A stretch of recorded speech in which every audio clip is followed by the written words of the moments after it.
Mesdames et messieurs, chers amis, chers frères, chères sœurs, le colloque Le Rite français, la culture des Lumières entame aujourd'hui sa deuxième journée dans ce haut lieu de la culture française à dimension internationale. Je tiens d'emblée à renouveler mes remerciements aux organisateurs qui, par leur dévouement et de chaque instant, permettent de vivre des moments si importants pour le grand chapitre général Rite français du Grand Orient de France et donc pour le Grand Orient de France lui-même, notre obédience. Mais au-delà, ce sont surtout ces moments que nous vivons grâce à vous, par votre présence, mesdames et messieurs, chers amis, qui êtes venus à notre rencontre hier, rue Cadet, et donc vous êtes encore là aujourd'hui, peut-être que certains n'étaient pas là hier, qui sont là aujourd'hui, donc bienvenue à tous. Ceux qui étaient présents hier ont déjà entendu la liste des conférenciers que je tenais à remercier, et parfois il n'est pas inutile d'insister parce que franchement, avoir 35 conférenciers de dimension internationale pour ce colloque, c'est assez extraordinaire. Et en tous les cas, je tenais vraiment à insister sur les remerciements. Alors, je renouvelle mes remerciements au musée de la franc-maçonnerie, à son directeur, Pierre Mollier, qui franchement est beaucoup cité, mais il le mérite, hein, que vous connaissez, ainsi que Thierry Cusin et leur équipe. Des remerciements appuyés, renouvelés à Paul Rich. Il est où, Paul? Ah ben, il est là, hein, cher Paul. On peut l'applaudir, hein, parce que franchement... Mais il est modeste, hein, il se demande vraiment... vraiment, c'est grâce à lui que tout ça existe depuis des années, qui est initiateur de ces journées depuis des années avec son association Policy Study Organization. Alors, Paul Rich, je le dirais avec beaucoup moins de développement qu'hier, hein, je l'ai déjà présenté hier, mais tout de même, Paul Rich est diplômé de l'université de Harvard, licence et master en éducation. Il est membre d'honneur de la Société historique royale, de la Société asiatique royale à Hong Kong et de la Société royale des historiens à Dublin. Chargé de recherche de l'Institut ouvert à l'Université de Stanford, il a été professeur des universités à l'Université des Amériques au Mexique et à l'Université George Mason de Virginie. Je remercie également très chaleureusement les autres conférenciers qui ont participé à de nombreux ateliers dans le cadre de notre colloque. Je les cite bien volontiers, je ne mets pas tous les titres derrière, je les ai dit hier, mais je tiens à les reciter.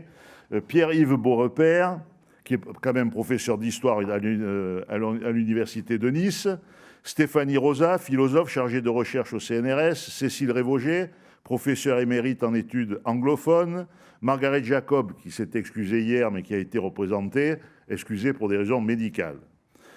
Pierre Mollier, ça va, j'ai déjà dit.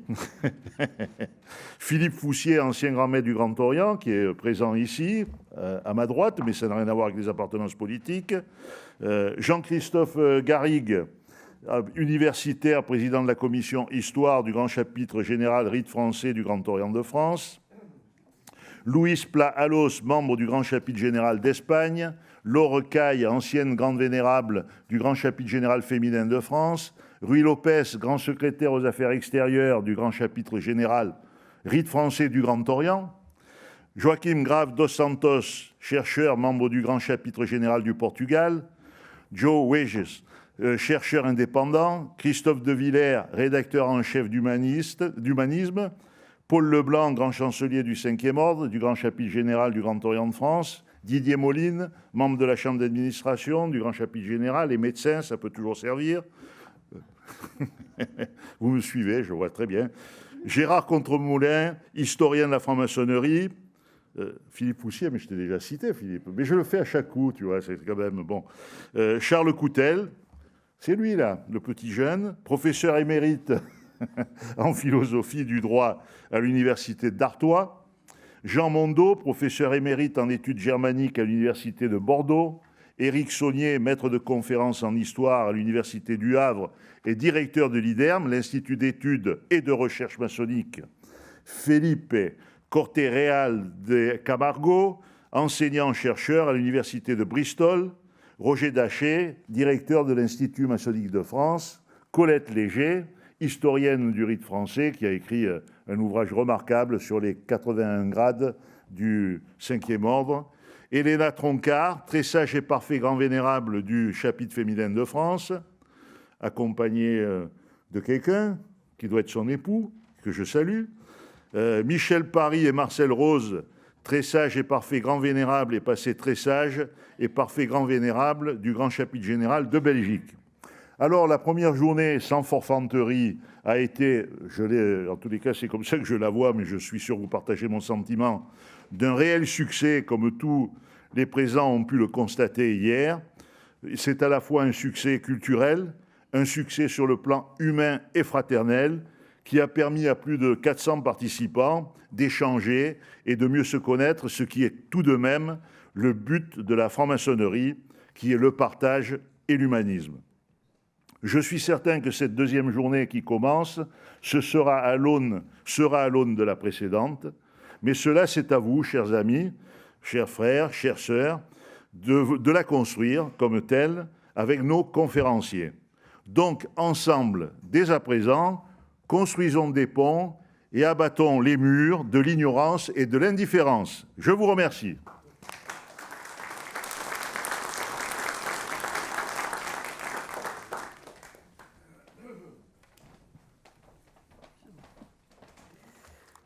Bonjour à tous, très contente de vous revoir ce matin. Alors, je n'y vois pas très bien là avec toute cette lumière, mais il me semble bien que je vois mon collègue Jean Mondeau. Alors, il pourrait nous rejoindre, voilà, puisqu'il parle ce matin aussi. Voilà, si tu veux bien nous rejoindre, Jean. Et une toute petite annonce aussi avant de commencer.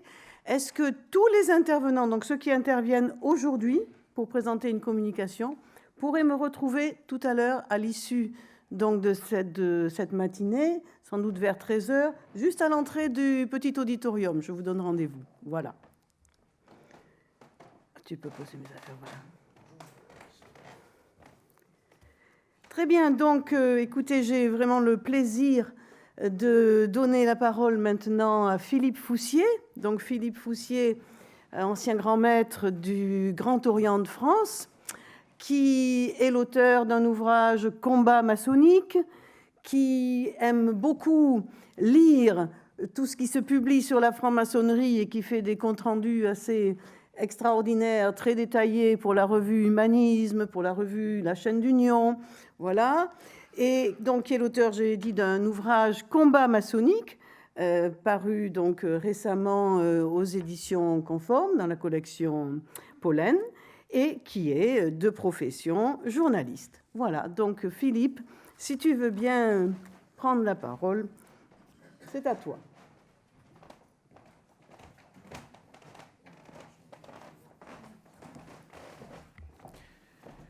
Merci à toi, chère Cécile, mesdames et messieurs, mes sœurs, mes frères, dignitaires, cher Paul Rich, Philippe Guglielmi, grand vénérable du grand chapitre général et dignitaire des grands chapitres ici présents, j'en ai vu un certain nombre, mes frères, mes sœurs, je l'ai déjà dit, bonjour à tous.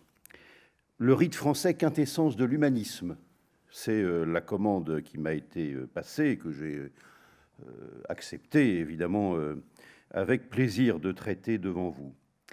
Puisant ses sources dans l'Antiquité gréco-romaine, l'humanisme a connu un épanouissement à la Renaissance et plus encore au siècle des Lumières. En donner une définition exhaustive serait fastidieux. Retenons au risque d'être sommaire qu'il s'est alors agi pour l'homme de se définir par lui-même et d'aspirer à la maîtrise de son propre destin, tant individuel que collectif. L'affrontement multiséculaire entre la foi et la raison aura servi de substrat aux théories dites humanistes. Leur point commun est d'attribuer aux hommes une autonomie croissante aux dépens de ceux qui, durant des millénaires, les avaient relégués au rang de simples rouages soumis à des divinités ou à leurs représentants sur terre, les princes. Jusqu'alors soumis donc à deux formes d'ordre complémentaires, l'homme a envisagé de bâtir un ordre humain. Il s'affranchit ainsi progressivement des normes imposées par un ordre divin, selon lequel il ne tenait ses droits que de Dieu, même si, pour autant, il dispose de la liberté de le convoquer, ce Dieu, pour accompagner son propre cheminement spirituel. L'homme récuse parallèlement les règles d'un ordre naturel qui venait légitimer les injustices de traitement, assurant que parmi les hommes, certains étaient faits pour diriger, d'autres pour obéir, certains naturellement forts et puissants et d'autres faibles et donc asservis.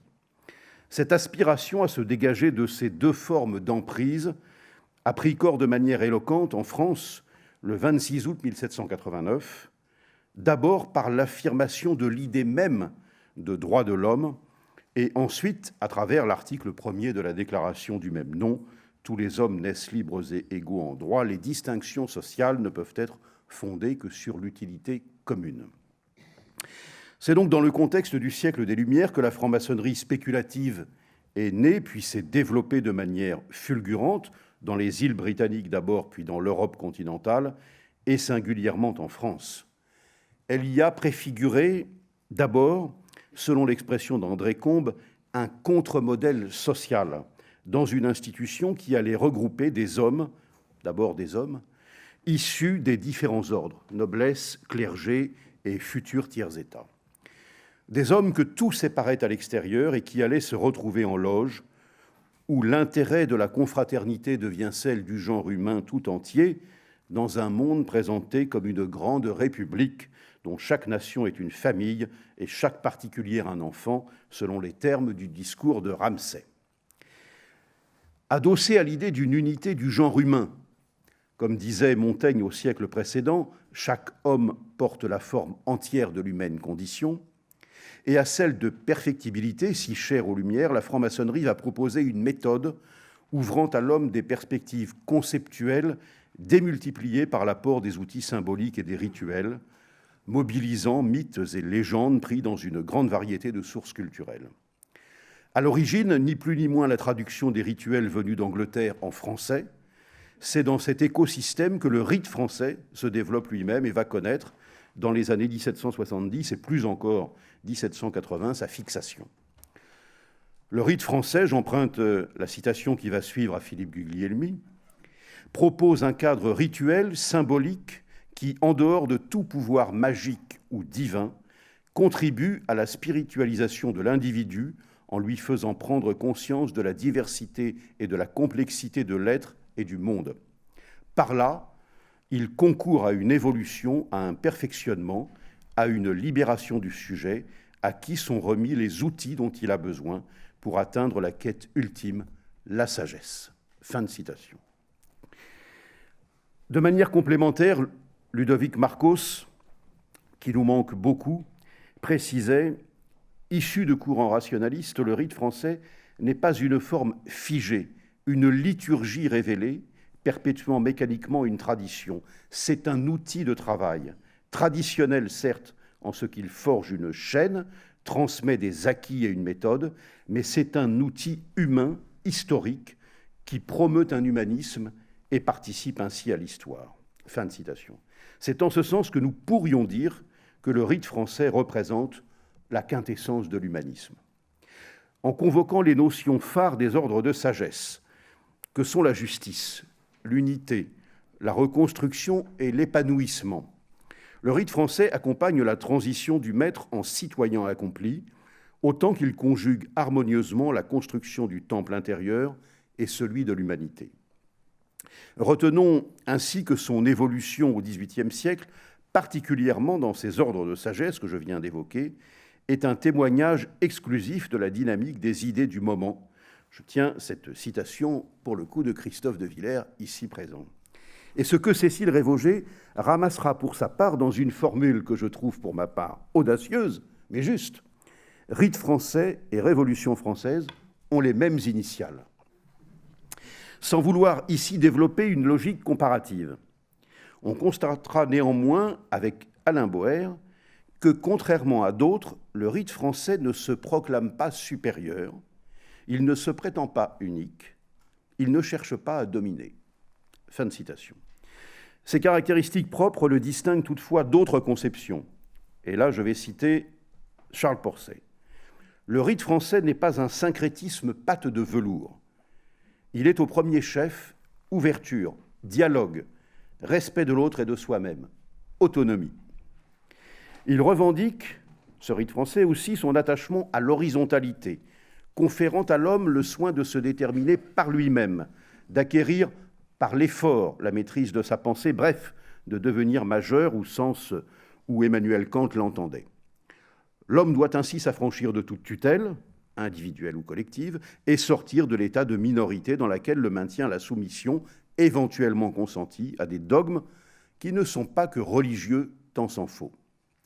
L'évolution du rite français depuis ses origines, sa codification par la Chambre des grades du Grand Orient de France présidée par Retier de Montalot, on en a beaucoup parlé hier, ces diverses déclinaisons depuis lors, là aussi il en a été question, Murat, Amiable, Groussier, etc., démontrent, s'il en était besoin, qu'il n'est en rien figé dans le marbre. À chacun donc de se l'approprier, de le questionner, voire de le bousculer. Relevons aussi, avec Roger Daché, qu'après la fondation de la Grande Loge unie d'Angleterre en 1813, et là je commence à le citer, Roger, la première tradition maçonnique anglaise, celle de la Grande Loge de 1717, ne subsista plus que dans le rite moderne ou français, désormais une sorte de conservatoire des plus anciens usages connus de la maçonnerie spéculative. Fin de citation. Rite historique, rite de fondation et rite réglementaire du Grand Orient de France, le rite français fait donc corps avec la plus ancienne et importante obédience maçonnique continentale que je viens de citer. Et au XIXe comme au XXe siècle, j'emprunte cette citation à Pierre Mollier, en France, le rite français a été l'auxiliaire des idées démocratiques et républicaines. La singularité du rite français consiste sans doute à hisser le patrimoine des Lumières au sommet de la hiérarchie de ses références. On ne saurait trop insister sur l'imprégnation, en effet, du legs des Lumières dans la philosophie du rite. Elle s'illustre par son attachement à une conception universaliste de l'homme, à rebours des approches essentialistes d'assignation identitaire qui enferment l'individu dans ses héritages et le figent dans une histoire. Le méliorisme des Lumières, cher à notre ami Charles Coutel, postule au contraire que l'homme est perfectible et qu'il doit poursuivre sans cesse cette quête de perfectibilité. La démarche maçonnique, adossée à la notion de progressivité, laquelle combine progrès et progression, offre de ce point de vue une méthode éprouvée. Le rite français revendique aussi l'idée que l'homme est la mesure de toute chose et que c'est en lui-même qu'il peut et doit trouver les ressources nécessaires à son émancipation, notamment à l'aide des outils mis à sa disposition dans les rituels qui aiguisent son imagination et ses facultés de projection. Enfin, autre singularité, il affirme non seulement la complémentarité entre l'ambition de l'amélioration de l'homme et celle de la société, mais aussi l'équilibre à entretenir entre ces deux aspirations. En ce début de XXIe siècle se développe cependant une offensive impressionnante à l'encontre de l'humanisme évoqué à l'instant. Elle n'a certes pas débuté tout récemment, et on peut même affirmer que l'hostilité au mouvement d'émancipation imprimé au XVIIIe siècle a rencontré non seulement des résistances, mais aussi fait l'objet de contre-offensives vigoureuses dès le début, dès le XVIIIe siècle. Cependant, si on veut bien considérer que les écrits, juste après la guerre, d'Adorno et d'Horkheimer dans la dialectique de la raison, publiés en 1944, comme ceux de Heidegger, plus tard ceux de philosophes liés à la French Theory, comme Jean-François Lyotard dans La condition postmoderne en 1979, lesquels ont proclamé, je ramasse ça de manière un peu schématique, tantôt la fin de l'homme ou la fin de l'humanisme, tantôt dresser le procès des Lumières, participent de ce mouvement d'hostilité, et leurs disciples, plus ou moins clairement revendiqués, ont accentué le mouvement depuis une vingtaine d'années. Comme en témoigne le philosophe Francis Wolff, la philosophie française dominante de la seconde moitié du XXe siècle a fait de l'humanisme son adversaire principal. Durant longtemps demeurée dans un champ intellectuel assez restreint, cette croisade a connu un déploiement considérable dans l'univers médiatique, académique et politique occidental. Il en a été question hier. La dénonciation du rationalisme, comme du progrès, comme de l'universalisme, longtemps l'apanage des courants d'extrême droite, est devenu désormais un classique de nombre de courants dits de gauche, comme l'a très bien démontré, entre autres, la philosophe Stéphanie Rosa, que nous accueillons au Temple Groussier hier. Or, dit-elle, un pas hors du rationalisme, hors du méliorisme, hors de l'universalisme n'est pas, comme on ne sait plus à le penser, un pas vers une plus grande émancipation, c'est le geste radical qui coupe court à toute émancipation. Et comme l'annonçait déjà son collègue Jean-François Mattei, son collègue philosophe, quelques années auparavant, l'adieu à ce qui faisait la substance de l'humanité, cristallisé dans son idée, est en même temps l'adieu à l'humanisme et en son cœur l'adieu à la condition humaine. Rien ne semble résister au travail de la taupe, poursuivait-il, qui a sapé les principes sur lesquels reposait la civilisation. Descartes rappelait que la ruine des fondements signe en même temps la ruine de l'édifice. Fin de citation. C'est en effet l'édifice même des grands principes qui ont fondé notre humanisme depuis 3 siècles, qui vacille sous les coups portés par une convergence des obscurantismes politiques et religieux. Au lendemain des célébrations du tricentenaire de la franc-maçonnerie moderne, sans doute les francs-maçons ont-ils un rôle éminent à jouer pour demeurer un conservatoire du progrès que le siècle des Lumières a illustré mieux qu'aucun autre. Le XXIe siècle donne en effet parfois l'impression d'être celui du triomphe des obscurantismes, du relativisme culturel, de l'ethnicisme et de la réhabilitation de la notion de race. Ils sont, ces concepts de toute évidence, les adversaires de cette République universelle qu'appelait de ses voeux le chevalier de Ramsay dans les années 1730. Il y a là, pour le rite français, au regard des valeurs communes qu'il incarne avec l'humanisme, probablement un rôle à jouer pour se constituer l'avant-garde de la résistance et de la contre-offensive culturelle, humaniste, à engager à l'échelle planétaire, sans exclusive d'ailleurs à l'égard d'autres rites ou sensibilités. L'urgence et la gravité commandent de réunir tous les francs-maçons épris de ces principes et au-delà, tous les hommes qui ne se résignent pas à livrer l'humanité à ses contempteurs. Une internationale humaniste, pourquoi pas, est à inventer, qui proclamerait la force et la vigueur de cet idéal commun. Je cite Thomas Mann maintenant, le grand écrivain allemand, prix Nobel de littérature. Il écrivait en 1936 « Tout humanisme comporte un élément de faiblesse qui tient à son mépris du fanatisme, à sa tolérance et à son penchant pour le doute, bref, à sa bonté naturelle, qui peut dans certains cas lui être fatale. Ce qu'il faudrait aujourd'hui, 1936, c'est un humanisme militant, un humanisme qui se convaincrait que le principe de liberté, de tolérance et de doute ne doit pas se laisser exploiter et renverser par un fanatisme dépourvu de vergogne et de scepticisme. » Fin de citation. Il y a assurément là pour les francs-maçons les pistes d'un combat culturel, au moins équivalent à celui auquel ils ont contribué il y a 3 siècles à mener, pour leur permettre de demeurer fidèles à leur serment. Je vous remercie de votre attention.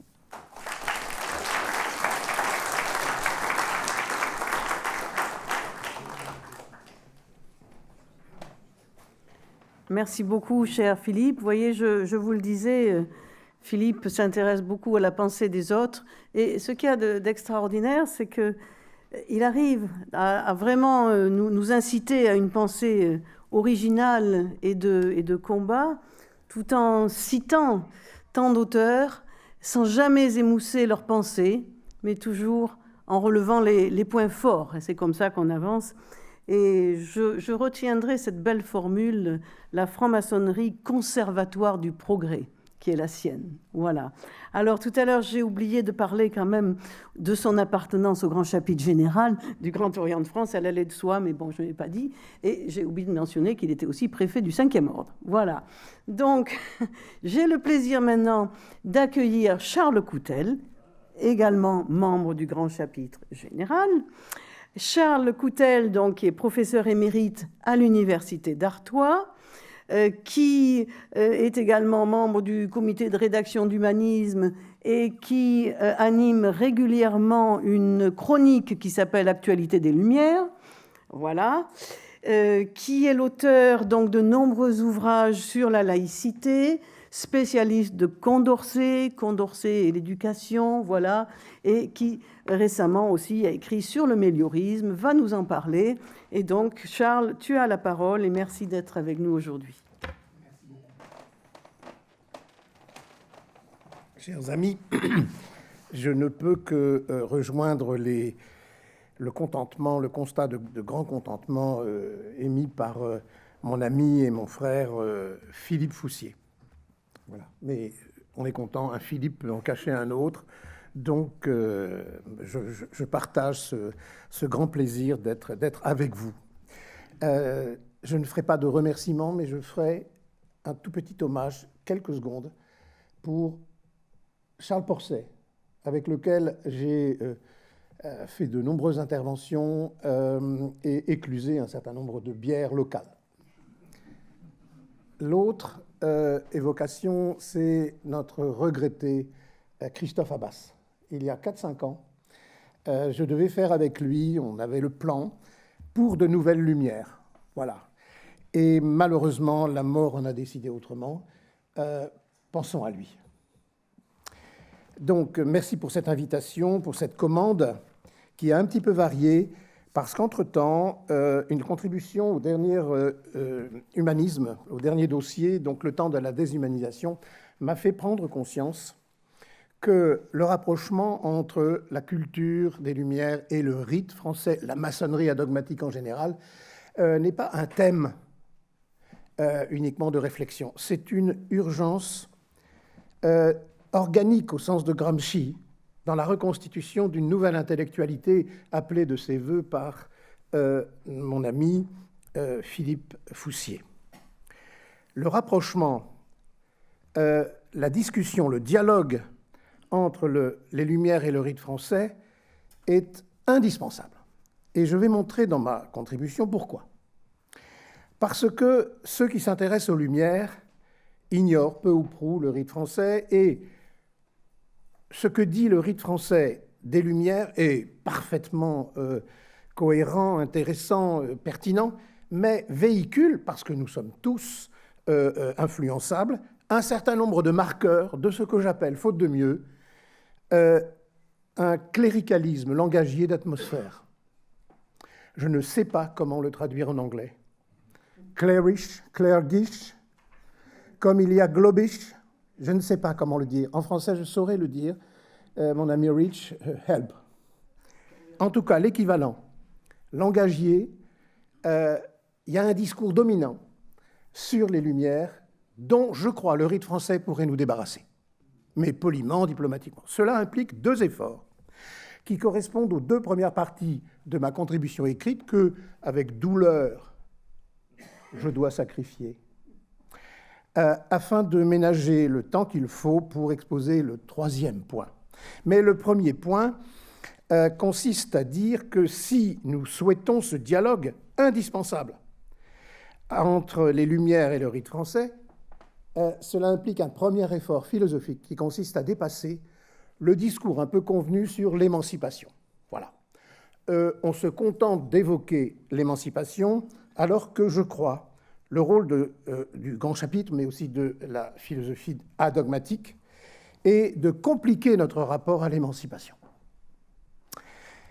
L'émancipation ne va pas de soi, même si, avec cet excellent chercheur qui s'appelle Lilti, Antoine Lilti, il y a une évidence, c'est que les Lumières ambitionnent l'émancipation. Mais la formule de Lilti, l'héritage des Lumières, est intéressante. Il reste, dit-il, que la question essentielle qui traverse les Lumières tient à leur ambition émancipatrice. Alors c'est intéressant le mot ambition parce que cela signifie que l'émancipation est une visée.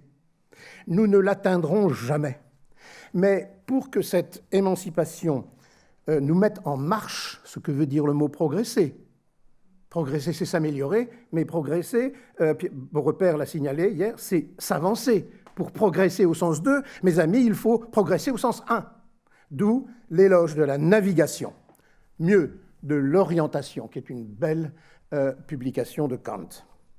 Or, cette émancipation, il me semble que le rite français nous aide à lui donner force, vigueur et actualité, effectivement, actualité des Lumières. Pourquoi ? Parce que, grâce au philosophe, le regretté André Tozzel, nous confondons deux types d'émancipation. L'auto-émancipation, qui vise à se tourner vers la raison, qui est la faculté humaine autocritique, et l'hétéro-émancipation, qui consiste à dire qu'on est émancipé quand on change de maître. Un peu comme telle jeune femme passant de l'hégémonie de la mainmise émancipée, c'est sortir d'une mainmise, de la mainmise du père pour tomber sous la coupe du mari, ou bien le moine qui se prend comme chrétien émancipé parce que cette fois-ci, échappant au diktat, si je puis dire, d'un supérieur de monastère, il rentrerait sagement sous la coupe d'un évêque. Le discours peut passer, et cela a des traductions politiques actuelles. Or, on doit, à mon avis, dépasser cette opposition entre auto-émancipation et hétéro-émancipation. On n'est pas émancipé parce qu'on change de maître. Je vous renvoie aux loups et aux chiens. Bon. Que nous dit, ce sera mon premier point résumé, que nous dit André Tozzel ? Très simple formule dans un ouvrage que je peux citer, en tout cas par écrit. Écoutons bien. On ne s'émancipe pas en se faisant maître, mais en rendant impossible la fonction de maître, l'horizontalité dont les Philippe nous ont parlé. En rendant impossible la fonction de maître et celle de son corrélat, l'esclave, dont il a été question hier dans une autre table ronde. Je continue de citer notre ami Tozzel. La prise de possession de l'esprit par lui-même le rend capable de produire des lumières en toutes choses. Et c'est ça, le génie presque pré-gramscien des Lumières.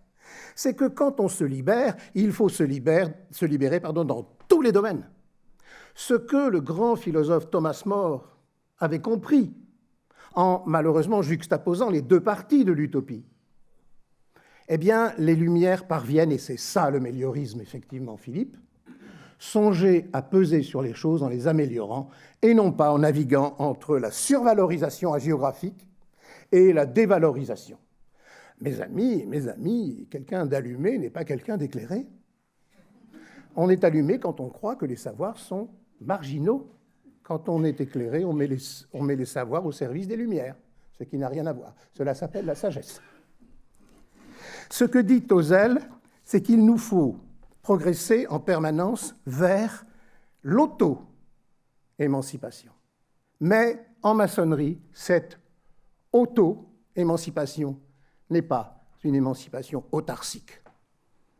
Écoutez, fin de la citation de notre ami Tozzel. Il s'agit donc, dans l'auto-émancipation, de se constituer en soi et par soi en sujet actif au sein d'un nous. Sauf que ce nous n'est pas clérical, c'est un nous au travail, c'est un nous qui progresse, c'est un nous qui construit. Tout se passe comme si, cependant, oubliant cet avertissement, un certain nombre de spécialistes autoproclamés des Lumières avaient oublié que les Lumières n'arrêtent pas de nous dire que ces leçons qui nous transforment en bâtisseurs de notre autonomie impliquent un effort beaucoup plus critique que les maçons appellent épreuves. Pourquoi y a-t-il des épreuves en maçonnerie ? C'est parce qu'il nous faut refaire, dans les cérémonies, dans les rituels, la traversée des servitudes passées. Écoutez ce que nous dit Condorcet.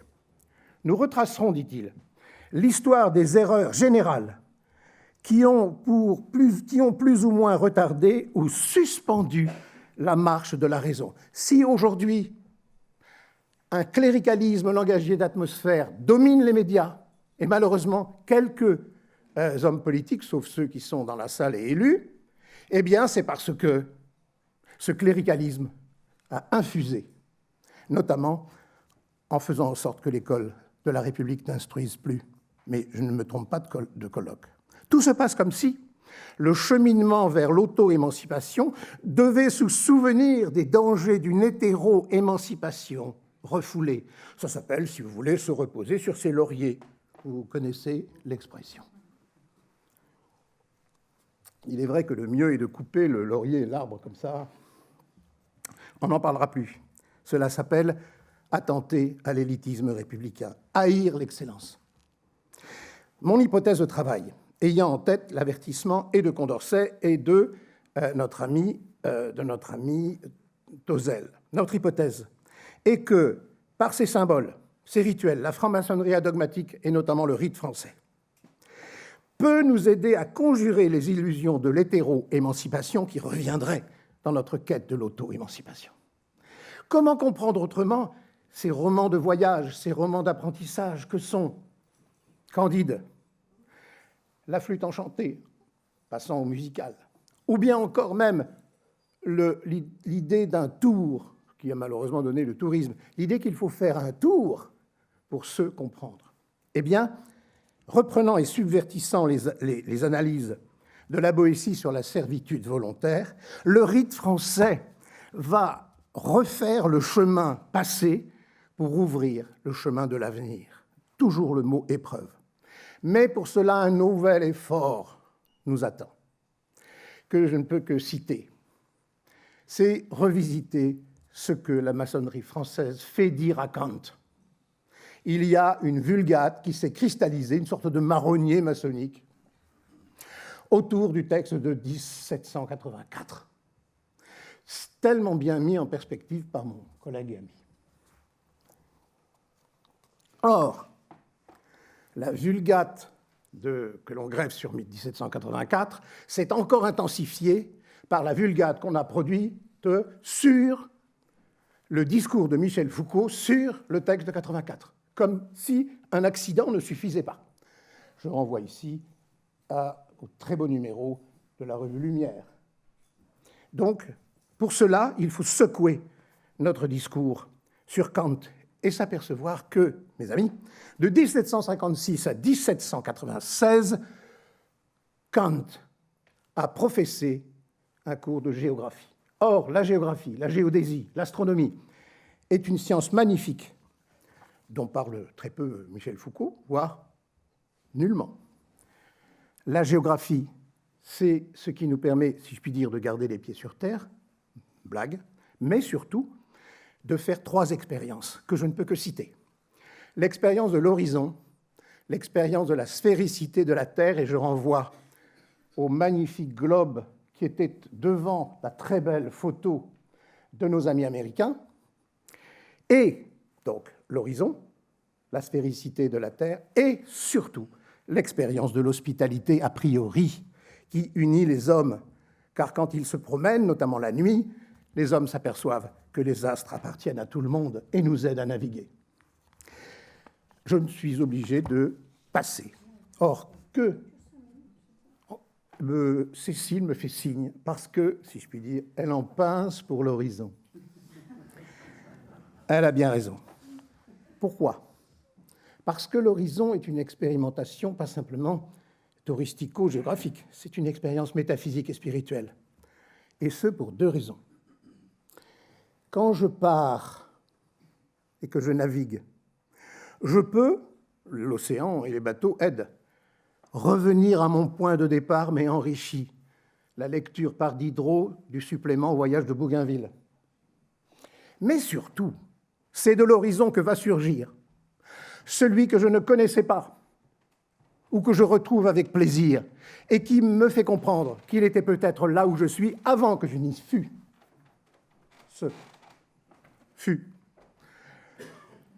Ce que je veux dire, c'est que de l'horizon à la sphéricité de la Terre, puis à l'hospitalité, nous nous apercevons que nous appartenons à l'ensemble du genre humain avant de nous appartenir en tant que membre d'une nation, d'une famille, voire même de l'Europe.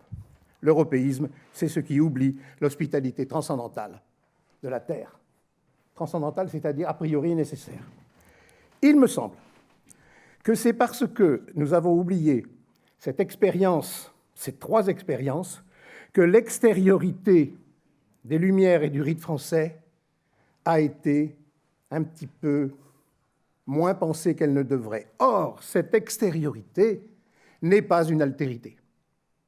Puisque quand je vais à la rencontre du rite français, je rencontre les Lumières, mais quand je parle des Lumières, je rencontre le rite français dans une espèce de circularité heureuse et constructive. Ce qui me permet de tirer quelques leçons sur la méthodologie qui devrait unir, et qui unit déjà dans nos travaux, le rite français et les Lumières, avec un double effet d'aubaine, si vous le permettez. Que les spécialistes autoproclamés des Lumières regardent de plus près la récollection, la remémoration des épreuves que nous subissons volontairement, bien sûr, dans le cadre du rite français. Pourquoi ? Parce que ces épreuves au sein des rituels, c'est la remémoration des servitudes passées qu'il a fallu surmonter pour que l'auto-émancipation ne risque jamais d'être une hétéro-émancipation. Pourquoi ? Parce que si cela ne se fait pas, deux dangers surgissent. La transformation des Lumières à n'être que la caution des nouvelles formes du despotisme éclairé qui s'appelle le pouvoir technocratique. Croire que parce que je sais, ça me suffira pour être sage. Regardez le spectacle lamentable des administrations françaises mangées par la technocratie. On appelle ça maintenant les technos. On ne sait pas trop. Ben, ça procède d'un contresens fabuleux sur les Lumières. Ce n'est pas parce que je sais, ils appellent ça d'ailleurs les sachants, et s'improvisant eux-mêmes détenteurs des clés d'un think tank. Ce sont les maçons du rite français qui sont les thinkers, non pas des globe trotteurs, mais des globe thinkers. Quelques leçons peuvent être tirées dès lors que ce dialogue entre le rite français et les Lumières est éclairé par le paradoxe de l'hospitalité qui consiste à dire « au moment où je te reçois, c'est toi qui me reçois ». Cette double expérience que nous faisons de l'hospitalité est liée à la circularité, à la sphéricité de la Terre. Toujours le globe avec la belle photo d'hier.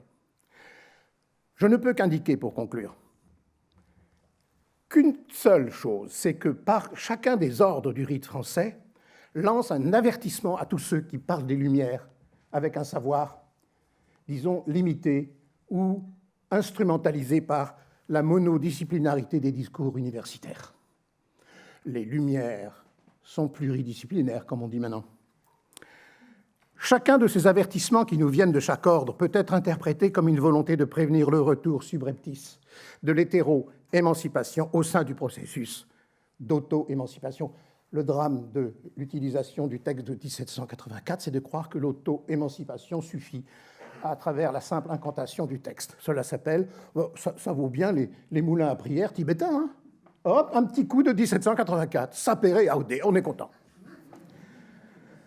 Je crois que ça ne suffit pas, parce que la Terre est ronde et que les hommes doivent discuter pour savoir qui ils sont. Le message qui nous vient, chère Colette, cette idée, je l'ai eue d'un échange trop bref. Le premier ordre de sagesse du rite français semble nous dire, Philippe en a parlé, attention, l'esprit de vengeance qui nous fait croire que nous sommes supérieurs à tout juge doit être combattu par le désir de justice. Ne te prends pas pour un justicier. La vengeance nimbée d'orgueil est très mauvaise conseillère. Hétéro-émancipation. Du second ordre, sachons retenir le petit message suivant. Valorisant la figure de Salomon après celle d'Hiram, tout se passe comme si le rituel nous invitait à dire « empare-toi du savoir architectural ou scientifique, car c'est par la sagesse que le savoir est mis au service de tous, ce qui est oublié par les apprentis sorciers qui ont décidé de désinstruire les Français. Ne nous trompons pas de colloque. La destitution de l'école vient du fait qu'on a oublié la puissance émancipatrice des savoirs. D'où l'attachement des francs-maçons à l'instruction publique. Pour certains, techno, vieille lune. Le troisième ordre, je conclus, Cécile. Le troisième ordre se tourne aussi vers les Lumières afin d'aider les Lumières à mieux penser le paradoxe suivant. Tu as raison de chercher à construire, mais accepte que nous ne partons jamais de rien et qu'il nous faudra travailler collectivement.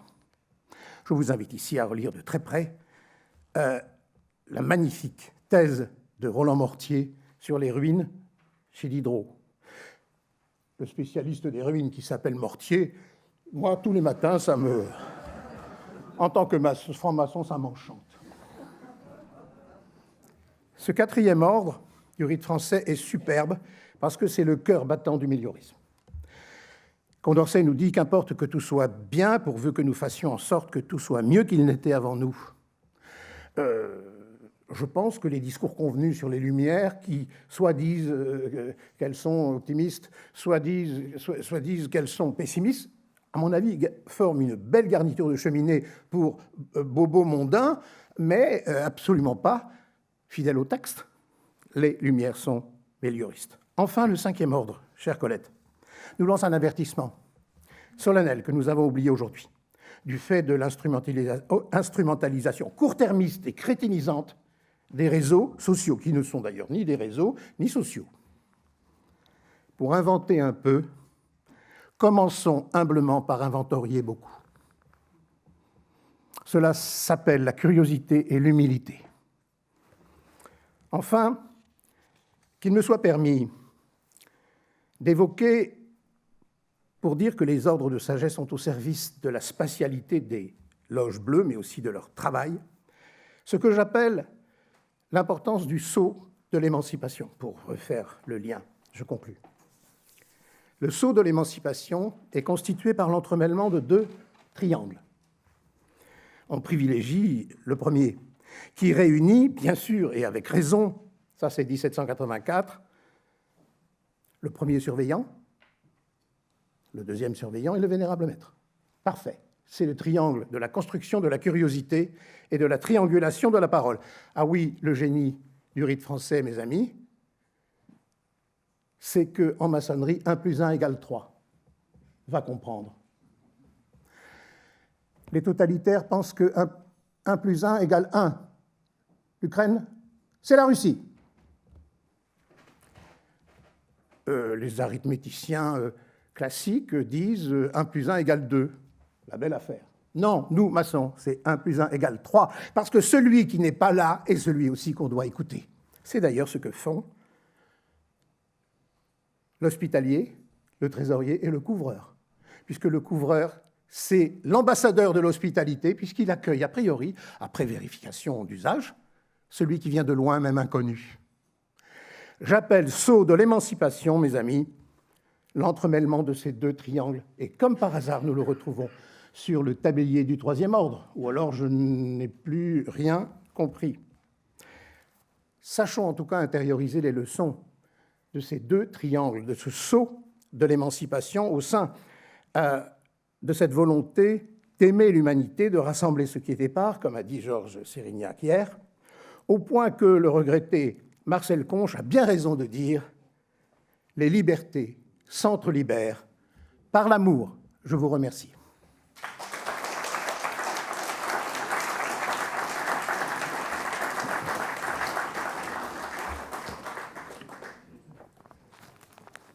Merci.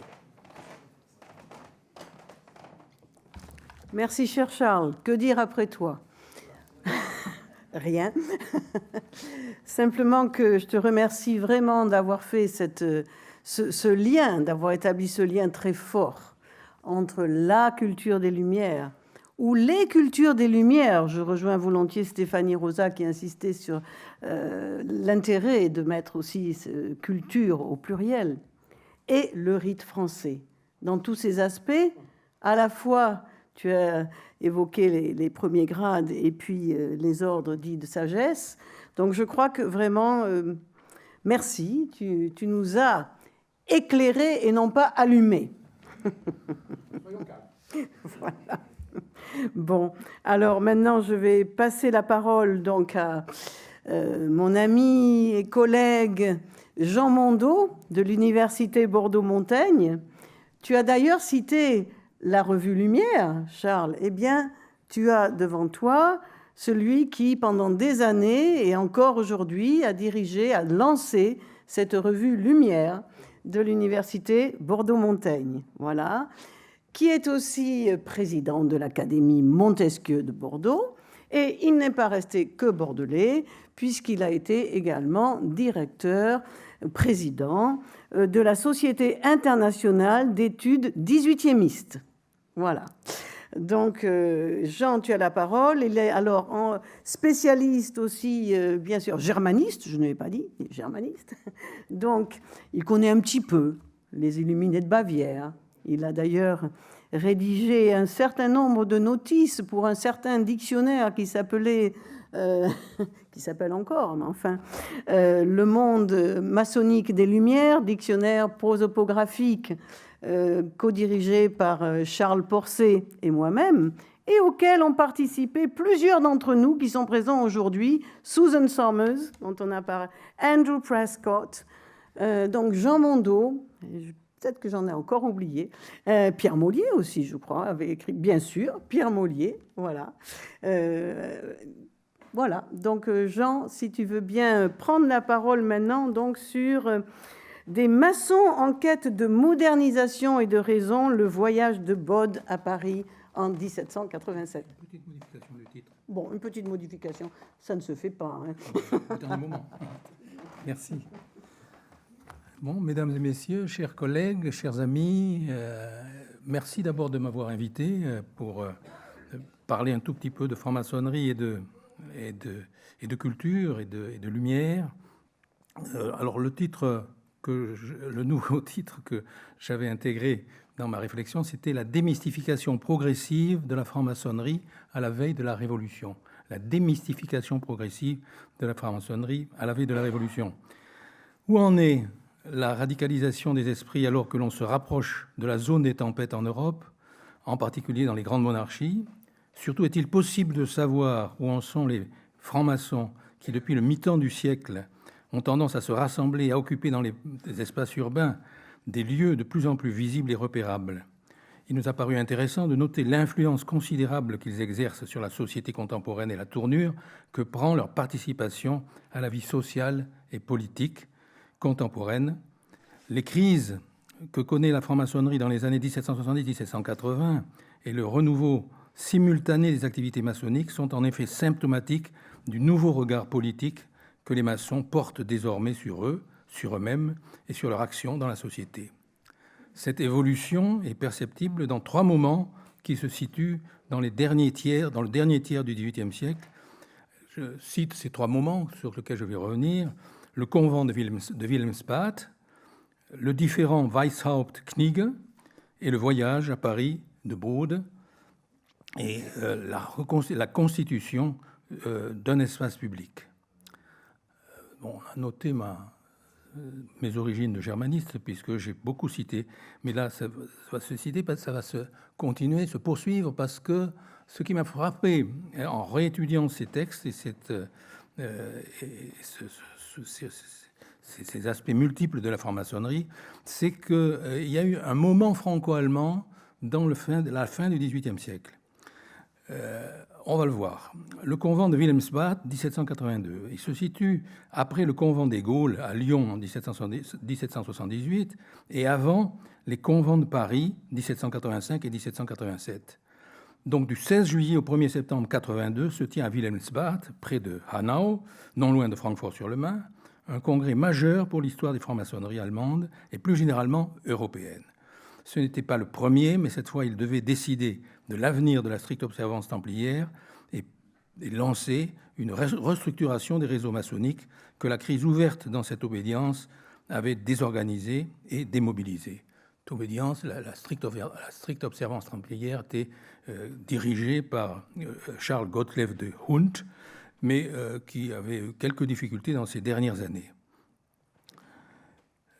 Ce fut un rassemblement véritablement européen auquel participèrent les maçons, 35 en tout, venus d'Allemagne, de France, d'Italie, du Danemark et d'Europe centrale.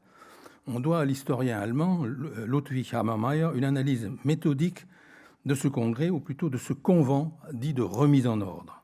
Hammermeyer a repéré 3 courants philosophiques présents à Wilhelmsbad, un courant hermético-alchimiste, un courant mystico-spiritualiste et un courant rationaliste partisan des Lumières.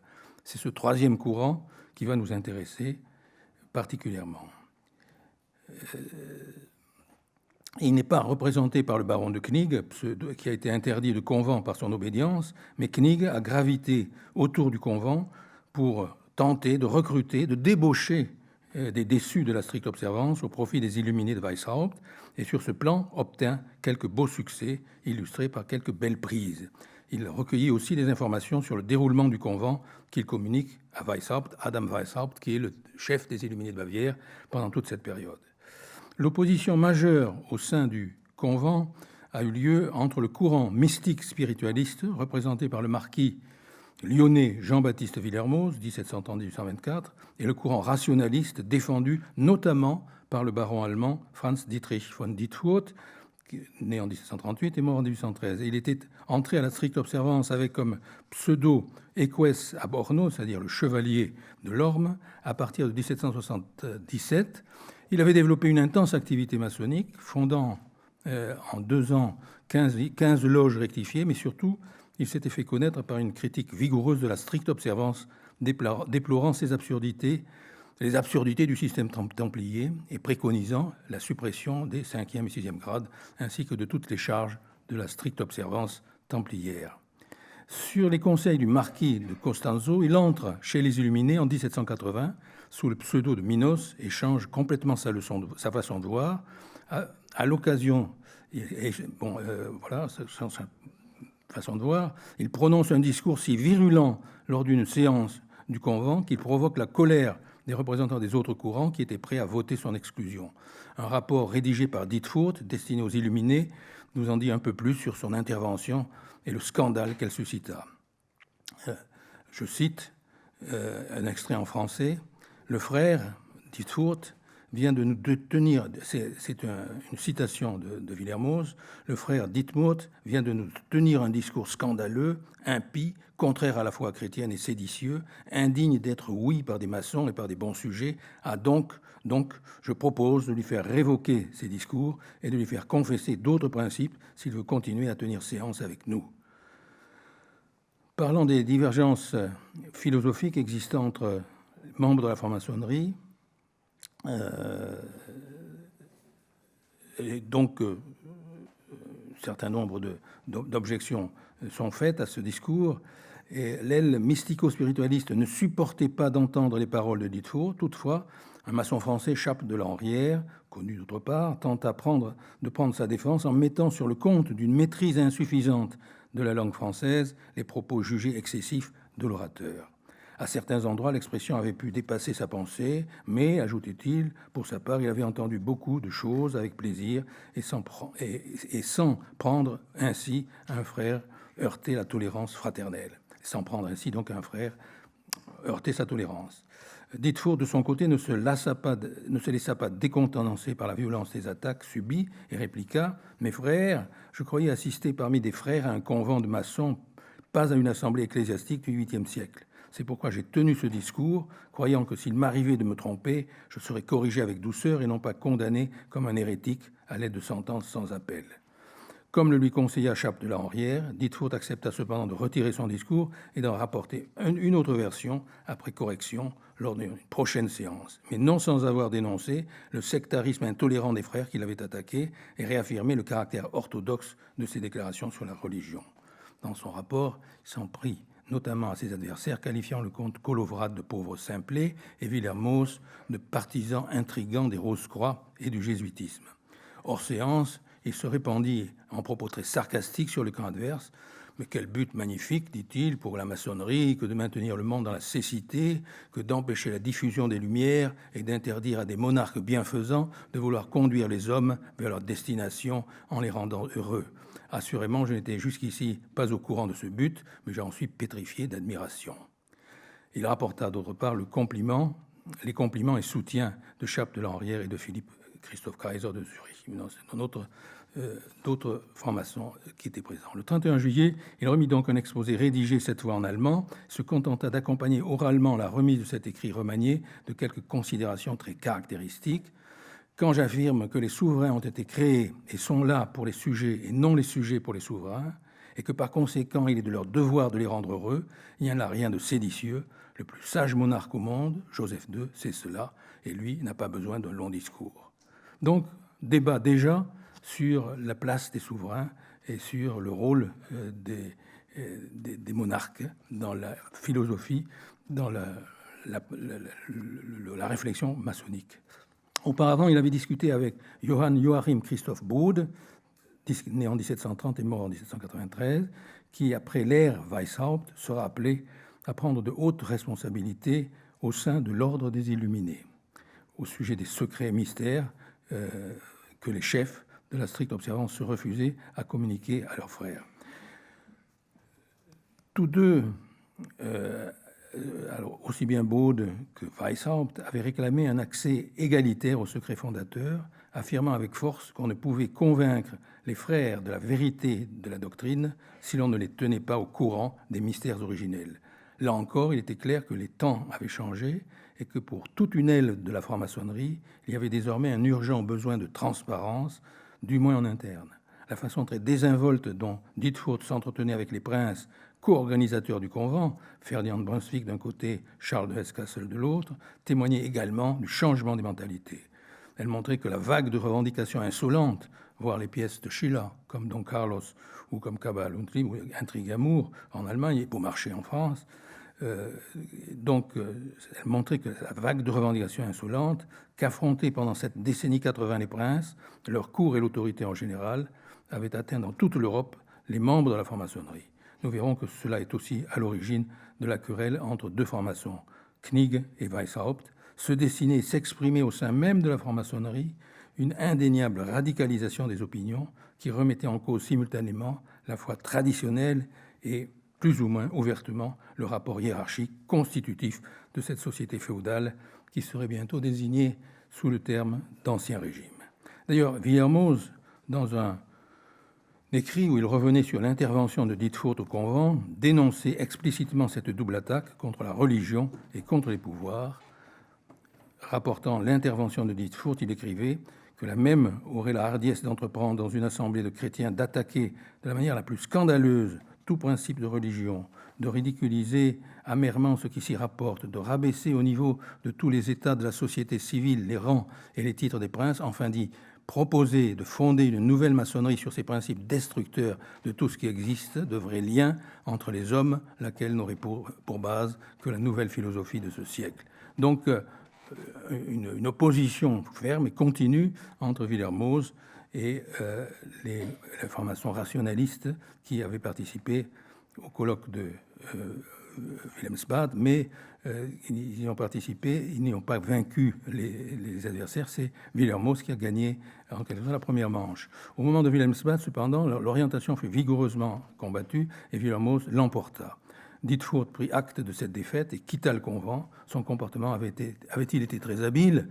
On peut effectivement en douter. Le baron de Knigge, déjà cité, qui ne l'aimait pas, jugea qu'il avait été totalement contre-productif. Knigge noircit intentionnellement le tableau. Pourtant, même avec un sens plus affirmé de la diplomatie et du compromis que celui dont fit preuve Dietfurt, une conciliation entre les positions aussi éloignées, aussi radicalement opposées, n'était guère envisageable. Les chevaliers bienfaisants de la Cité Sainte, les CBCS de Villermoz, ne remportèrent du reste... Oui. Les chevaliers bienfaisants de la Cité Sainte de Villermoz ne remportèrent du reste qu'une victoire partielle. Ils ne rallièrent pas à leur ensemble des francs-maçons, et en particulier pas l'aile radicale animée par Dietfurt. Cette aile se retrouva dans l'Alliance éclectique, qui regroupa très vite un nombre important de loges et fit même perdre aux Illuminés leur espoir de leadership et signa l'échec de leur tentative pour absorber la stricte observance. Dietfurt fut invité au convent de Paris, mais déclina l'invitation. Il fit cependant parvenir une réponse au Philalette dans laquelle il dénonçait toute relation entre maçonnerie et théosophie, alchimie et magie ou cabale. Donc, voilà le premier mouvement, le premier moment de combat, d'opposition franche entre une aile rationnelle, rationaliste de la franc-maçonnerie et puis des formations plus conservateurs, disons, du côté de Wilhelmhaus. On retrouve un peu plus tard, donc le convent de Wilhelmsbad, c'est dans 1782, 82-83. On a dans les années qui suivent, 83-84, une opposition, un affrontement important sur le sujet, justement, on l'a déjà vu, des princes, entre Knigge et Weishaupt. À l'intérieur de l'ordre des Illuminés, après le convent de Wilhelmsbad, les oppositions entre les deux hommes, Knigge et Weishaupt, vont également témoigner de la difficulté à concilier les points de vue. Les relations vont se tendre jusqu'à la rupture, en sont responsables la définition des futurs hauts grades, les références discursives de l'un et de l'autre et des questions de pouvoir. Adam Weishaupt, en tant que fondateur de l'ordre, veut conserver la haute main sur la définition des hauts grades. En fait, il ne veut surtout pas, comme d'ailleurs Dietfurt, donner à ces grades une importance statutairement excessive dans la vie de l'ordre. Ce en quoi il diffère de Knigge, qui, pour attirer l'ordre des personnes de condition, et notamment les princes, est prêt à leur réserver une position supérieure dans la hiérarchie. Knigge a déjà réalisé des recrutements nombreux, on l'a déjà dit, et pour faire patienter ces nouveaux recrutés, n'a pas hésité, à partir de documents reçus de Weishaupt, à élaborer des contenus des grades supérieurs et à les diffuser à ses nouveaux membres. Mais Weishaupt va réagir et invalider une partie des productions de Knigge. Ce sera, selon les termes mêmes de Weishaupt, le début d'une très vive crise au sein de l'ordre des Illuminés de Bavière, donc entre les deux hommes. Il faut dire qu'au-delà des questions de pouvoir, il existe des différences philosophico-politiques non négligeables. Knigge n'éprouve pas pour les symboles et références mystico-alchimistes le même sentiment de rejet que Weishaupt. Celui-ci, en effet, n'a que mépris pour cette langue trop chargée de mystique et de mystère. Il veut se débarrasser de tout le ballast mystico-alchimiste et privilégier le rationnel et le scientifique. Il est un lecteur enthousiaste des Lumières radicales françaises, dont il fait diffuser des ouvrages. Il recommande par exemple la lecture de l'Histoire philosophique et politique du commerce et des établissements des Européens dans les deux Indes de l'abbé Raynal, fameux ouvrage qui a eu un succès considérable dans les années 80, 70-80. Et comme les recherches récentes l'ont montré aussi, de Diderot et de l'Antiquité dévoilée par ses usages, ou examen critique des principales opinions, cérémonies et institutions religieuses du politique. C'est un ouvrage soi-disant d'un certain Antoine Boulanger et en fait de d'Holbach. Donc, et ce second ouvrage propose une histoire des religions antiques fondée sur l'histoire physico-géologique et anthropologique qui rend toute révélation à la fois superflue et impossible. Weishaupt a vu lui aussi les écrits ethno-anthropologiques d'un certain professeur Christoph Martin Meiners de Göttingen, qui avait rédigé un ouvrage qui s'appelait Essai sur l'histoire de la religion des anciens peuples, particulièrement des Égyptiens. Bon, la religion des Égyptiens va faire les beaux jours de Cagliostro, comme on le sait, mais qui n'aura pas beaucoup de succès pour finir. Il avait alimenté sa réflexion au moment de la fondation de son ordre des Illuminés. C'est dire que le déisme de Dietfurt le choquait moins que Knigge. Le différent portait en outre sur une orientation sociopolitique de l'ordre qui finalement était plus révélatrice de leurs options politiques. Weishaupt, non seulement ne voulait pas de haut grade, mais il ne souhaitait pas recruter des membres de l'aristocratie et surtout pas des princes. Il craignait en effet que la présence de membres de familles régnantes ou des souverains eux-mêmes risque de corrompre les rapports entre membres de l'ordre, et voici ce qu'il en disait dans une lettre à Bode du 27 juillet 83. En ce qui concerne les princes et les gouvernants, je suis d'accord avec votre honneur que l'on ne peut pas ignorer un État aussi important. Ils ne sont d'ailleurs pas exclus chez nous non plus. Nous sommes seulement sourcilleux sur l'admission et la sélection, parce qu'ils sont entre eux très souvent et facilement divisés, parce que les autres membres sont plus tentés de rechercher la faveur de personnes si importantes et en oublient le tout et le général et sont contaminés par la flatterie et l'air de la cour. Principalement parce qu'un prince, s'il n'est pas très moral, peut abuser de cet ordre de manière terrible grâce au parcours de vie si sincèrement rédigé par nos gens pour les archives des Illuminés. Ils peuvent voir dans l'intimité des cœurs de ces sujets et apprendre leurs plus intimes affaires de cœur. Parce que nos gens ne s'exprimeront jamais avec autant de sincérité quand ils sauront que leurs souverains sont de la partie ou même à la barre. Alors il y aura des tartuffes et des hypocrites. Chacun voudra se montrer pour pouvoir plaire au prince et le but général sera manqué.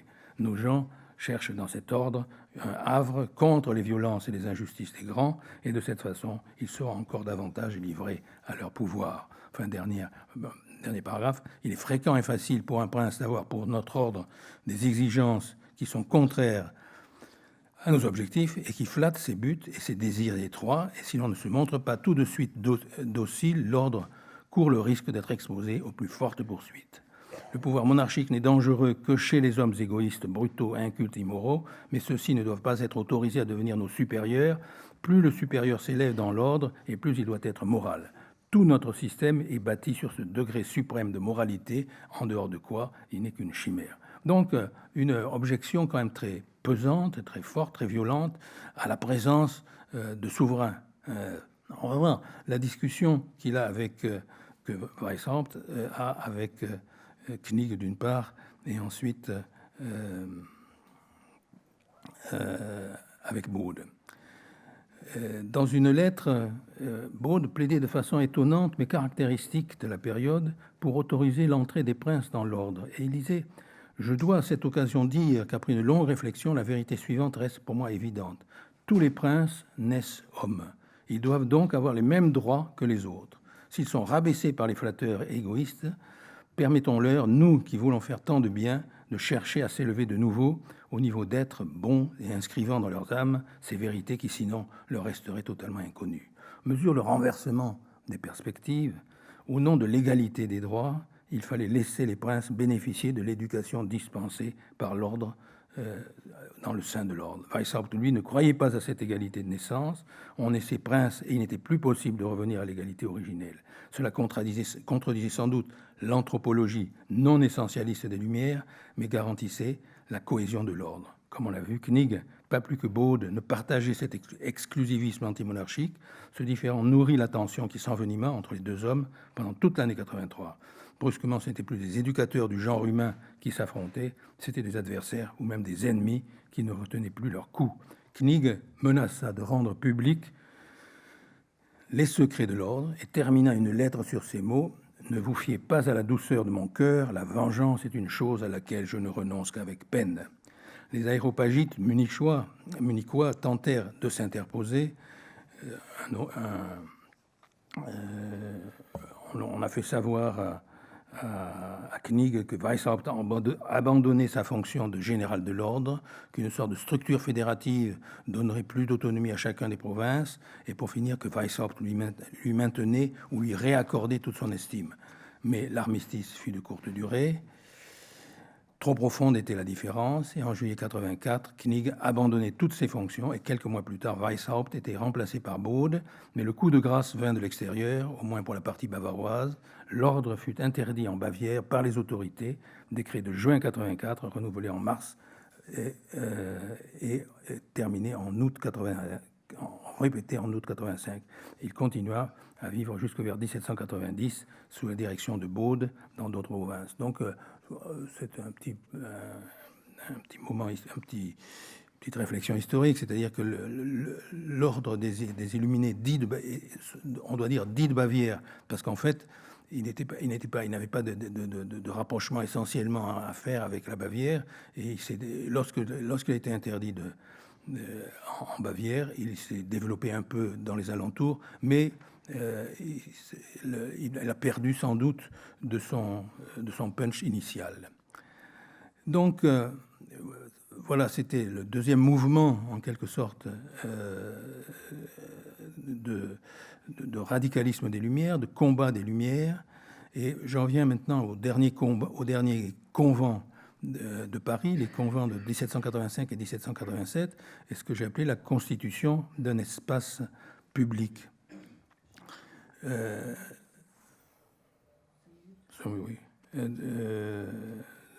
Donc,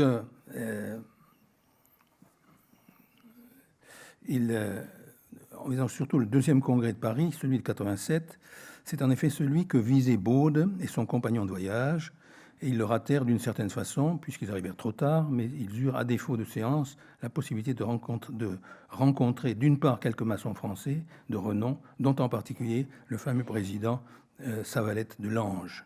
Ils purent d'autre part consulter tous les documents souhaités. Quelques-uns ont été retrouvés, dans les archives de Baude, et leur signification est aussi caractéristique. On est frappé au début, dans l'exposé qu'envoie Baude, donc, puisqu'il envoie, avant d'arriver à Paris, il a envoyé un exposé, son exposé, et voilà quelques éléments de cet exposé. On est frappé par l'anticléricalisme, ou plutôt l'anticatholicisme de son auteur. Qu'on en juge, Baude commence par attribuer la création de la franc-maçonnerie aux jésuites. Ensuite, il interprète le meurtre d'Hiram par 2 de ses compagnons comme la destruction allégorique de la hiérarchie romaine par les 2 réformateurs, Luther et Calvin. Après avoir joué avec l'hypothèse d'une franc-maçonnerie venue d'Angleterre par les Stuarts ayant élaboré le grade de Saint-André d'Écosse, il raconte que les loges se répandirent dans toute l'Europe. Bientôt, on perdit le sens de cette institution. Pour conserver leurs adhérents et pour déguiser leur véritable origine, on inventa d'autres secrets. Le secret ne consista plus que dans les mots, les signes, les cérémonies qui font supposer un autre secret plus important qu'on poursuit de grade en grade pour ne jamais rencontrer que d'autres mots et d'autres signes. Enfin, ces réunions ne furent que des associations fraternelles d'hommes qui s'entraidaient au besoin, se livraient à des cérémonies symboliques dont le sens mystérieux n'était plus connu et que chacun d'eux interprétait à son gré. Il est frappant de voir que la franc-maçonnerie était soumise par ses propres membres à un décryptage anthropologique qui déconstruisait la réalité de ses croyances et de ses rites. La franc-maçonnerie n'était rien d'autre pour ces adeptes-là, n'était rien d'autre qu'un artefact destiné au vivre ensemble de ses membres, mais qui n'avait pas d'existence autonome. Baude, donc s'écarter en quelque sorte d'un discours maçonnique au bénéfice d'une interprétation, d'une curiosité sur le sens de cette maçonnerie, de la maçonnerie nouvelle qu'il recherchait. Il avait entendu les maçons français dire « Ces frères sont revenus par d'habiles paroles de leur superstition relative à la science occulte et sublime et fin prêts à accepter les idées de la saine raison pure. » La saine raison pure, c'est le mot d'ordre désormais de ces maçons qui viennent à Paris et qui sont fascinés aussi. C'est là qu'il y a ce moment franco-allemand en quelque sorte. Baude vient à Paris à l'invitation de la maçonnerie française, de Savalet de Lange, et il se découvre en quelque sorte des proximités intellectuelles et idéologiques en quelque sorte, et philosophiques.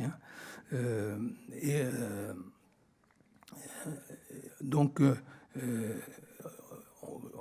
je lirai, je vais citer ce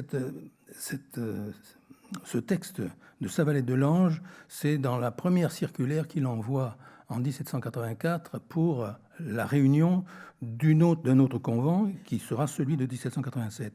Et voilà ce qu'écrivait Savalet de Lange. Je trouve qu'il est caractéristique de beaucoup de choses, et notamment de la pensée neuve et de la pensée aussi bien écrite, on va le voir, de ce maçon considérable qu'a été Savalet de Lange. Il commence ce siècle que quelques-uns ont nommé philosophe paraît être destiné par la divine sagesse à devenir l'époque des grandes révolutions dans toutes les connaissances humaines. Les sciences exactes marchent d'un pas rapide et assuré. Les connaissances conjecturales cherchent à s'étayer du secours de l'expérience pour prendre une consistance plus méthodique. Les découvertes les plus intéressantes se multiplient. Les systèmes politiques ont eux-mêmes éprouvé les changements les plus imprévus. Tout en un mot a ressenti quelques vibrations plus ou moins marquées dans l'immense choc qui a agité cet univers. Donc, on pourrait à la fois citer Montaigne en appui de cette citation, et donc ça prend Loire pérenne, mais aussi citer, ça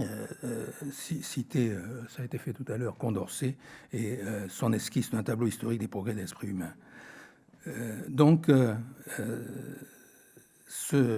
On est frappé par la modernité du style. Sans doute s'agit-il d'un discours seulement pratique réformateur qui évite toute notion de radicalisme, mais la présence forte de termes renvoyant à la connexion intersubjective tels que assemblée, convent, processus fraternel d'instruction de soi et des autres, république maçonne qui est là pour concourir au travail, on a l'impression que se constitue un espace public, je dirais, pour être un peu pédant de type habermasien, c'est-à-dire Habermas qui a beaucoup travaillé sur l'espace public, la naissance de l'espace public au XVIIIe siècle, donc s'y retrouverait dans ce passage de Savalette de Lange. Bon, il aurait fallu traiter davantage peut-être cet ouvrage, je vous prie de m'en excuser, mais cependant, dans l'ombre des loges se mettait déjà en place un paysage politique dont bien des couleurs se retrouveraient au grand jour de la Révolution.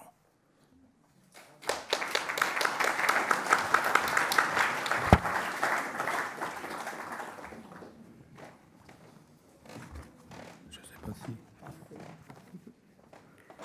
Merci beaucoup, cher Jean, pour cet éclairage sur les Illuminati, les Illuminés de Bavière, qu'on a si souvent tendance à diaboliser, que ce soit, je dirais, d'un côté ou de l'autre, hein, c'est-à-dire les maçons eux-mêmes, avec George Washington le premier, et puis, bien sûr, tous les tenants du complotisme, etc., qui, par méconnaissance totale des Illuminés de Bavière. Donc, c'est vraiment intéressant de voir qu'il y a eu d'abord plusieurs tendances, qu'il y a eu ce courant très, très spiritualiste, on va dire, mystique même, hein, autour de Knigge, et puis autour de Weishaupt, puis Bode, ce courant franchement rationaliste et pris de lumière, et qui encourageait les hommes, les femmes, il n'y en était pas trop question encore, à s'émanciper réellement et à devenir majeurs, à sortir de leur minorité, et qui vraiment nous parlait de la saine raison pure.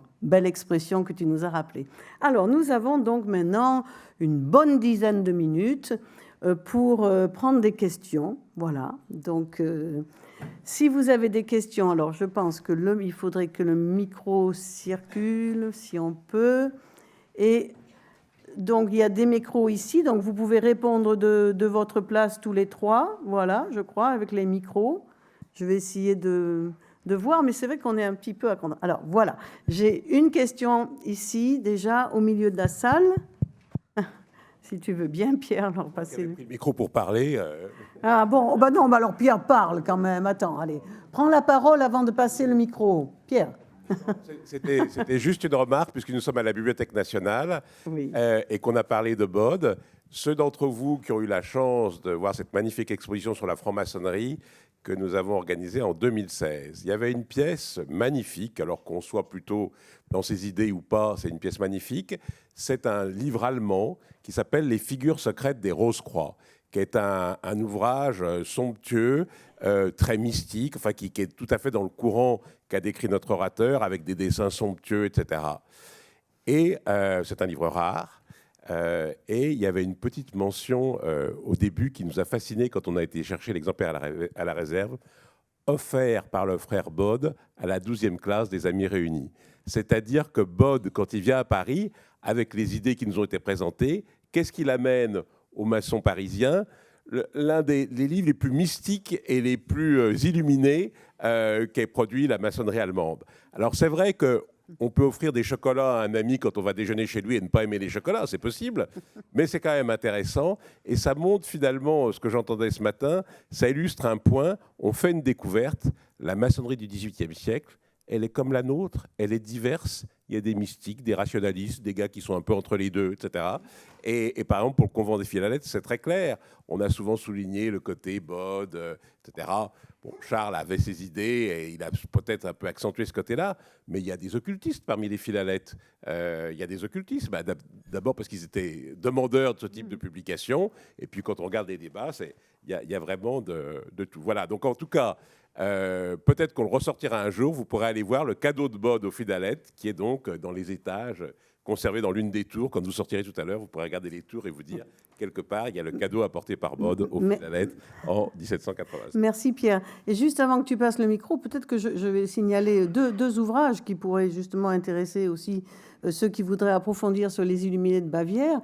Est paru chez Dervy il y a quelques années, un ouvrage donc, qui était piloté par Reinhard Markner et qui a en fait publié des documents d'époque de ces Illuminés, qui sont vraiment des manuscrits rédigés entre 1782 et 1784, juste avant l'interdiction, et où on voit que vraiment ce qui leur importait, c'était les critères moraux.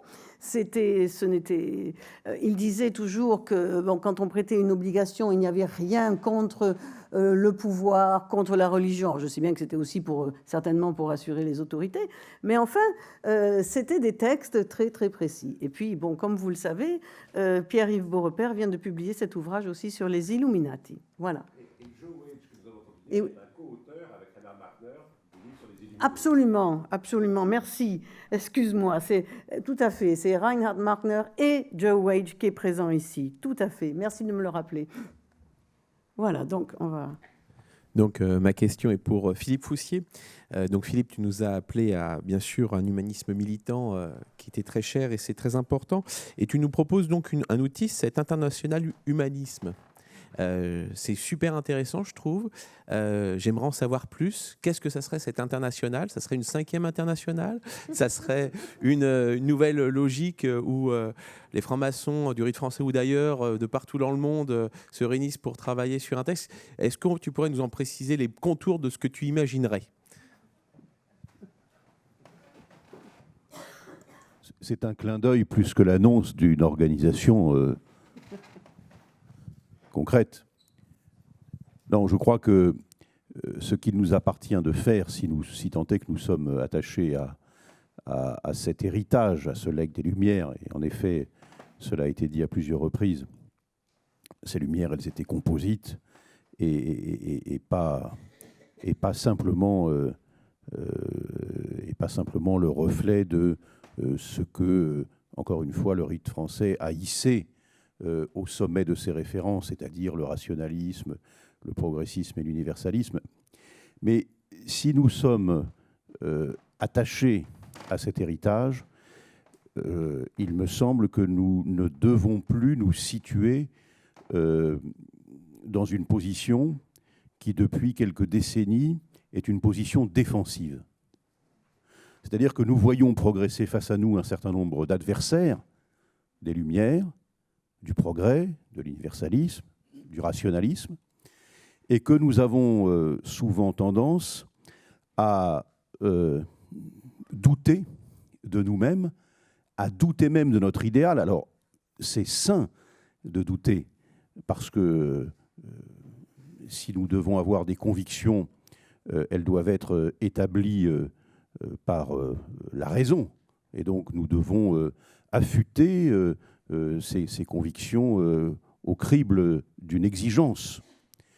Cela étant, une fois que nous avons fait ce constat, je crois qu'il nous appartient de repartir à l'offensive comme un certain nombre de nos ancêtres ou de nos prédécesseurs l'ont fait dans des contextes autrement plus difficiles, qui étaient ceux caractérisés par une domination implacable d'un culte dominant ou de régimes politiques absolutistes. Nous ne sommes plus dans ce contexte. Or, nous voyons progresser nos adversaires, voire nos ennemis, parce qu'eux, ils ont un agenda, comme on dirait aujourd'hui, très précis, et qu'ils veulent parvenir à leur fin, et que nous, face à cela, nous sommes, encore une fois, trop souvent sur la défensive. Donc, j'ai imaginé, à travers une formule qui est plutôt un clin d'œil qu'autre chose, l'idée que nous puissions nous réunir, nous rassembler, et que le rite français pourrait être une sorte d'avant-garde, non pas éclairée, pour reprendre des formules qui ont déjà été empruntées à d'autres moments dans l'histoire, mais pourrait jouer un rôle culturel important pour constituer un apport significatif dans cette offensive qu'il nous faut mener, parce que sinon, en face,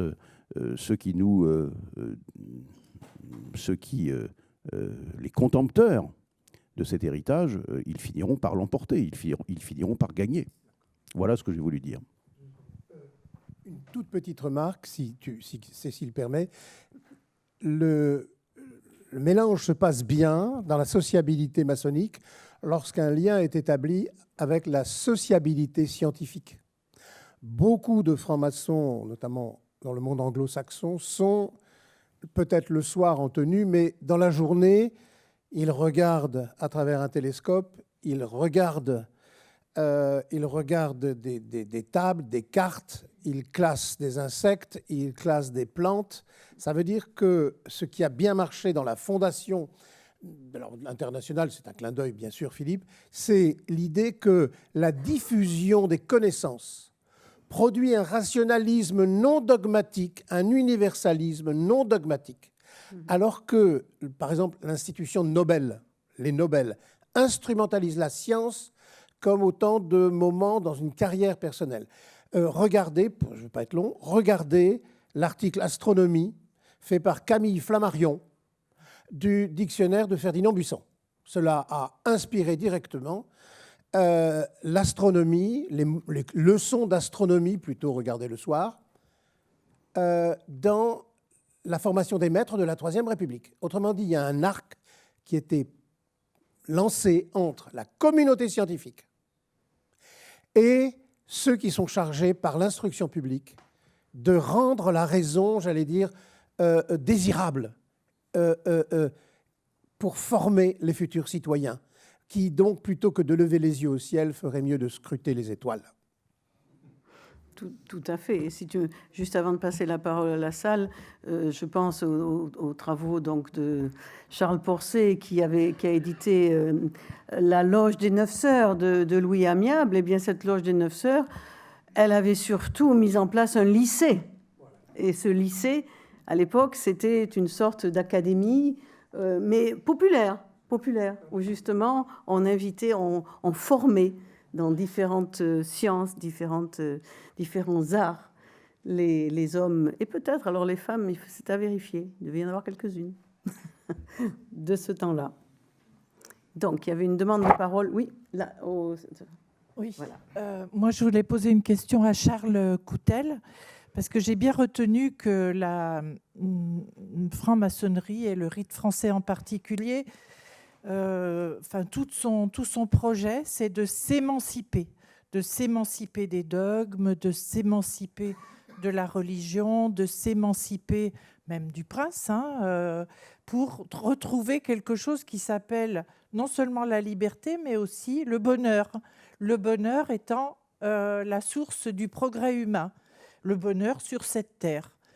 Et la question que j'ai est la suivante. Comment se fait-il qu'aujourd'hui, nos enfants, pas les miens, mais globalement, les jeunes aujourd'hui, ont l'air de se désintéresser de l'émancipation et non pas de changer de maître, parce qu'ils n'en avaient pas. Avec nous, on est des enfants de 68. En plus, ils n'avaient pas vraiment des maîtres. Mais ils ont l'air de vouloir se trouver des maîtres, de vouloir se soumettre à quelque chose. Et la deuxième remarque, je la fais à la suite de ce que tu viens de dire tout de suite, de tourner le dos à la science et à la raison pour décréter que la Terre est plate, pour décréter que la science européenne, occidentale, est mauvaise, que peut-être les Yoruba ou je ne sais quelle tribu avaient raison quand ils pensaient des choses assez invraisemblables. Donc ma question, mais je suis étonnée de ce qui se passe aujourd'hui. Comment ne pas vouloir le bonheur dans l'émancipation? Comment vouloir absolument? Et c'est différent de l'auto-émancipation ou l'hétéro-émancipation, c'est vouloir une soumission nouvelle. Très belle question, et l'avantage, surtout quand l'hypoglycémie commence, c'est que c'est la réponse à la question. Tu viens de nous répondre. Alors on peut ajouter, c'est une petite formule qui fait plaisir à mon cher Philippe, lorsque nous avons, rappelle-toi, signé un hors-série d'humanisme sur cette formule qui te va aussi, c'est l'universalisme militant. Militant ici, c'est vraiment pas militaire, c'est militer au sens de construire, progresser au sens où on l'a déterminé.